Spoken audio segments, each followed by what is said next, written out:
You're at dinner with friends, telling a story, and then she cuts you off. "That's not how it happened," she says, rolling her eyes, laughing, correcting you in front of everyone. The table goes silent. You feel your face heat up. Everyone's watching. She just made you look small, and she's enjoying it. This isn't a slip-up.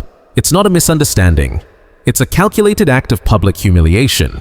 And if you don't understand what's really happening, it'll keep happening, again and again, until there's nothing left of your dignity. So let's break this down. When someone humiliates you in public, it's not about the story you got wrong. It's about power, about control, about dismantling your self-worth one public moment at a time. The psychology is simple. They're testing how far they can go. The first time you laugh off disrespect, accept being corrected like a child, or let someone mock you without consequence, you've just announced to everyone that you're safe to attack. You've told the world, "I won't defend myself." I once had a client whose girlfriend joked about his income at parties. "Oh, he can't afford that. I'm the breadwinner." Everyone laughed, while he died inside. You know what stopped it? The night he calmly said, "Actually, that's private, and I'd appreciate if you didn't share our finances." The joke ended, not because she suddenly respected him, but because he finally respected himself. See, public humiliation is strategic. It's not random. When someone embarrasses you in front of others, they're not just mocking you, they're performing dominance. They're sending a message to the room: "I outrank this person." It's a social display, and you're the prop in their little show. This often happens when someone feels threatened. Maybe you're rising in confidence, getting attention, doing well. Their ego panics, so they try to drag you back down under the guise of a joke. It's emotional warfare disguised as humor. The root is insecurity. Confident people don't need to humiliate others.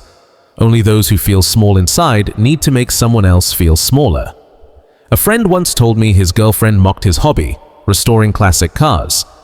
She'd laugh, "He plays with his little toy cars." Later he realized she was jealous. He had purpose, passion, something that fulfilled him without her. She couldn't stand that independence, so she tried to destroy it. The truth is this: every time you tolerate disrespect, you issue a silent permission slip for more. Every time you smile when you're the punchline, you move the boundary further back. People treat you the way you train them to. And make no mistake, public humiliation requires an audience.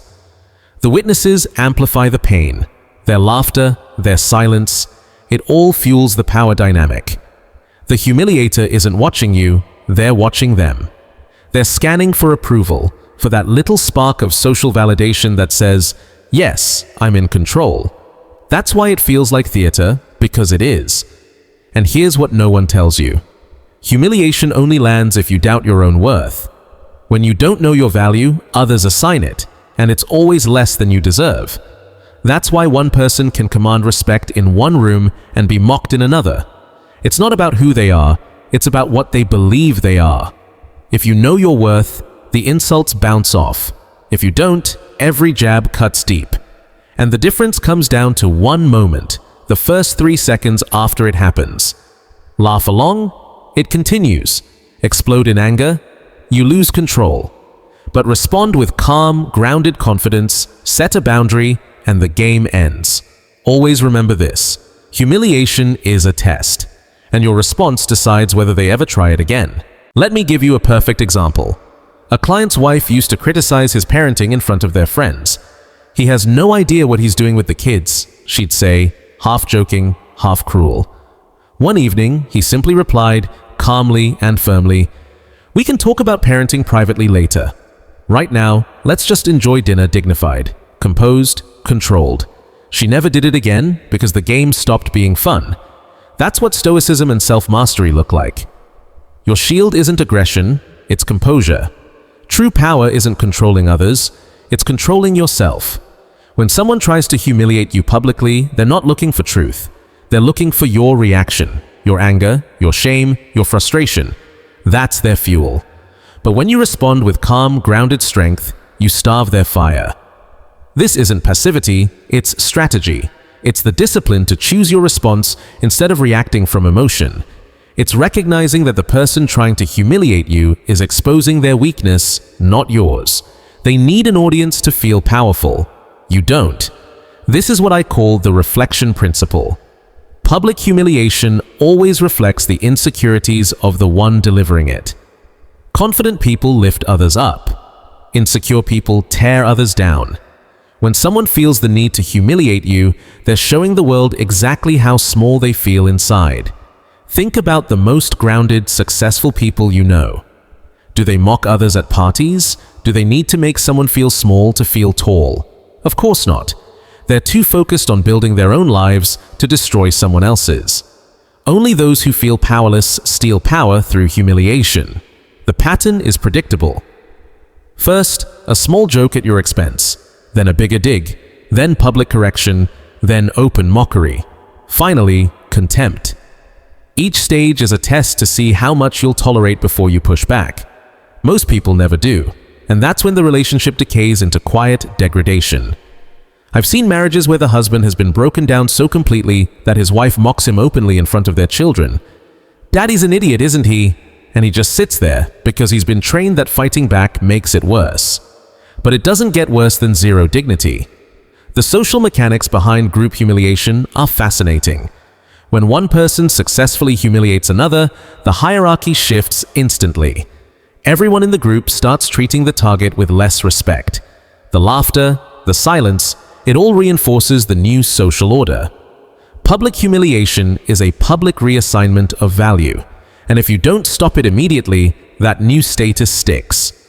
Once you're established as the group's punching bag, everyone becomes comfortable with it. They expect it. They even participate in it. Breaking that dynamic requires serious boundaries and courage most people aren't ready for. Now, let's talk about gender. When a woman humiliates a man publicly, society often cheers. You go, girl. Put him in his place. But imagine a man doing the same thing to a woman. It's instantly labeled abusive. That double standard protects female-to-male public humiliation and normalizes it. Then comes the emotional manipulation phase. The moment you call it out, you'll hear, "I was just joking." "You're too sensitive. Can't you take a joke?" That's gaslighting, a tactic to make you question your right to feel disrespected. But you do have that right. Public humiliation isn't humor. It's aggression in disguise. The deeper psychology behind this is what I call status anxiety. When someone feels their position in a relationship or social circle is threatened, they resort to humiliation to reassert dominance. It's common when one partner evolves, gets a raise, loses weight, gains confidence, or earns respect. Suddenly, the one who felt secure before feels replaced, and their response is to pull you back down to their level. I saw this firsthand in a couple I worked with. The husband had gone back to school for his MBA. As he grew, intellectually, professionally, emotionally, his wife's public digs grew sharper. She'd interrupt him mid-conversation. "He just learned that last week. He doesn't really get it yet." She'd tell people, "He's trying to be something he's not." The more he rose, the more she attacked. Because the higher he climbed, the smaller she felt. Repeated humiliation doesn't just hurt emotionally, it changes you neurologically. Your amygdala, the fear center, becomes overactive in social settings. Your prefrontal cortex, the part that handles logic and confidence, shrinks under chronic stress. Your body starts reacting to social gatherings like danger zones. Your heart races, your chest tightens, your mind braces for the next blow. Here's what's wild. If a colleague did this to you at work, mocked you, corrected you, undermined you in meetings, it would be labeled bullying or even harassment. But when it happens at home, we're told it's nor. These modern archetypes have normalized male humiliation as entertainment. Some people genuinely think they're being funny, when in reality, they're being cruel. The destruction pattern in these relationships always follows the same trajectory. Public humiliation breeds private resentment. Private resentment breeds emotional withdrawal, and emotional withdrawal kills love completely. What's left is a cycle of fear, anger, and helplessness disguised as normal relationship behavior. I once counseled a couple where the wife would constantly embarrass her husband at social gatherings, sharing his failures, mocking his hobbies, correcting him in front of others. When he finally asked her why she did it, her answer was, "I don't know. It just happens." But it doesn't just happen. It's a choice, every single time. The decision to humiliate instead of support is deliberate. Even if the motive is unconscious, the behavior is learned. Many people who humiliate their partners in public grew up watching it. They saw one parent diminish the other. They learned that love can coexist with mockery. They were taught that closeness gives you the right to humiliate. Breaking that cycle begins by recognizing it for what it is: dysfunction, not affection. The connection with attachment style runs deep. People with anxious attachment often use public humiliation as a distorted way to bond. By creating a shared moment of someone else's embarrassment, they feel connected to the group, seen, included, significant. It's a maladaptive coping mechanism where a partner's dignity becomes the price of social belonging. Recovery starts with awareness. You have to see the pattern, acknowledge it's unacceptable, and make a decision. It stops now. Not next time. Not eventually. Now. And this isn't about aggression or dominance. It's about basic self-respect and expecting the same from others. The boundary setting process is simple, but not easy. When someone humiliates you publicly, address it immediately and calmly. That's inappropriate. I'd appreciate it if you didn't speak to me that way in front of others. No anger, no defensiveness, just quiet certainty. If they continue, you remove yourself. The respect test is powerful. Someone who genuinely respects you will be embarrassed, apologize, and change. Someone who doesn't will get angry that you're no longer accepting their disrespect, and that reaction tells you everything you need to know about whether the relationship is worth saving. The psychological impact of repeated humiliation is severe. It trains your brain to expect attack. You become hypervigilant in social settings, always scanning for danger. You start making self-deprecating jokes before others can, trying to control the pain. You shrink yourself to stay invisible. That's not peace, that's survival mode. Rebuilding after prolonged humiliation is like reconstructing a house after a fire. Your foundation, your sense of worth, has been burned down. You have to rebuild everything: your values, your boundaries, your right to respect. That's not just healing, it's resurrection. As you rebuild, your social world will shift. Some people will disappear. Those who enjoyed watching you diminished won't like your new boundaries. Let them go. The people meant for your future will respect your standards. Then comes the attraction paradox. Sometimes, the person who humiliated you becomes more attracted when you stop allowing it. But don't confuse that for respect. It's not love, it's challenge addiction. The moment they feel safe again, the old behavior returns. The real transformation happens internally. You have to face why you tolerated humiliation in the first place. What belief made it feel acceptable? What story did you tell yourself about what you deserved? This isn't self-blame, it's self-understanding. You can't change what you don't confront. The societal impact is massive. Every time public humiliation is tolerated in a relationship, it teaches the next generation that this is what love looks like. A child who watches their father being mocked by their mother learns that men don't deserve respect. A child who sees their mother belittle their father learns that love means tearing down, not lifting up. And the cycle continues until someone finally ends it.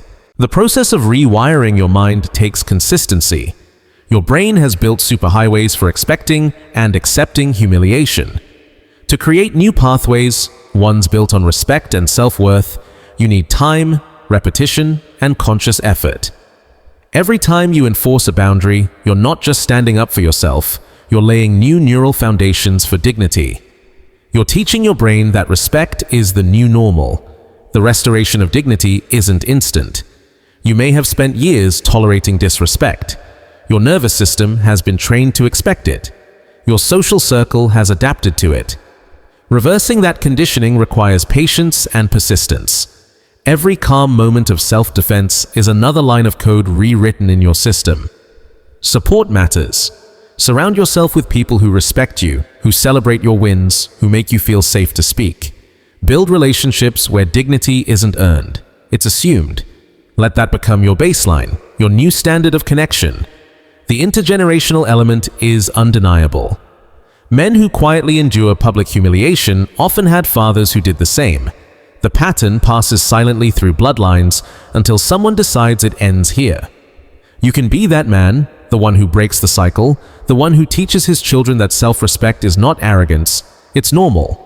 Prevention is about early detection. In new relationships, watch for the signs. The funny story that makes you look foolish. The casual correction in front of friends, the little joke that cuts too deep. Address it right then or walk away. Never wait for it to grow into open contempt. Confidence is your strongest defense. People who carry self-respect rarely become targets. It's not about ego, it's energy. You walk like someone who knows his worth and others feel it. That presence alone deters those who feed on weakness. Social intelligence matters too. Read the room. Notice who laughs when you're mocked, who looks uneasy, and who quietly supports you. Understanding these dynamics allows you to move with strategy, not reaction. The biochemical reality is sobering. Public humiliation floods your body with stress hormones, cortisol, adrenaline, norepinephrine. Over time, that stress poisons your system. It erodes your health, raising blood pressure, weakening immunity, wrecking sleep. Humiliation doesn't just wound your pride, it damages your biology. That's why you must always have an exit plan. If someone continues to humiliate you despite your boundaries, leave, not as a threat, as a promise to yourself. Your dignity is non-negotiable. Any relationship that demands you sacrifice it isn't love, it's bondage. The revolution of self-respect begins with a single decision. You decide you matter. You decide your dignity has value. You decide that anyone who can't meet that standard doesn't belong in your world. This isn't about arrogance, it's about alignment. It's not about being hard to please, it's about refusing to be disrespected. The transformation I have witnessed in people who stop tolerating humiliation is profound. They stand taller, their voice is steady. They attract partners who mirror their worth, careers that reflect their confidence, and peace that feels like power. It's as if they finally gave themselves permission to exist fully in their own lives. And here's the deeper truth. People who humiliate others are broken. They operate from insecurity so deep that the only way they can feel powerful is by making someone else feel small. Recognizing that doesn't excuse their behavior, but it frees you from taking it personally. Because once you understand that their cruelty is a mirror of their own inadequacy, you stop bleeding for people who cut themselves on your confidence. Masculine dignity is at the center of this. Society tells men, lighten up, it's just a joke. But requiring respect isn't weakness, it's strength. Accepting humiliation isn't strength, it's surrender. The intervention begins with the smallest act of defiance. The next time someone makes a joke at your expense, don't laugh. Look at them and say calmly, "That's not funny to me." Watch how the energy in the room changes instantly. You don't need to argue, you don't need to raise your voice, you just need to stop participating in your own humiliation. And finally, assess your relationship honestly. If public humiliation is part of it, ask yourself, can this person learn to